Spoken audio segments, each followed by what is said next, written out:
At the same time as women were demanding equality in affairs of the heart and mind, gay Australians decided it was their turn to come out. In 1978, sex between men was still a criminal offence in all but one state of Australia. Marches hoping to decriminalise homosexuality often clashed with police.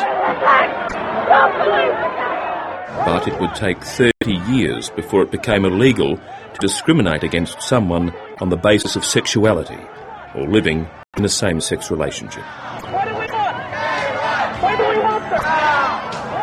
Gay liberation first hit the streets just as Yianni Zinonos reached puberty. His parents were Greek Cypriot immigrants.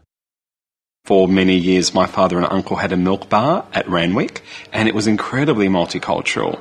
And there were a lot of Greeks in the area, and there were a lot of Aussies. But we were definitely classed as wogs, though.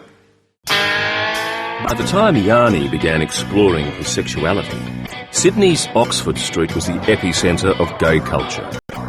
Thousands of Australians were coming out of the closet. I was hanging out with this girl called Jenny. She was always on my back and she was saying, "Oh, you're gay, aren't you? I know you're gay, I know you're gay." And I said, "Well, I'm not sure." And then she said, "Well, you have to go and find out." And she said, "Look, I'm going to drive you past midnight shift and I'm going to drop you off and you have to find out, you have to go." And I thought, oh, gee.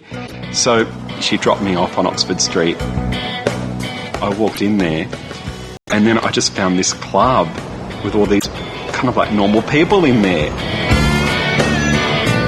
But Yianni's parents were expecting him to be a good Greek boy and get married and have lots of kids. I just couldn't live the lie anymore to satisfy them.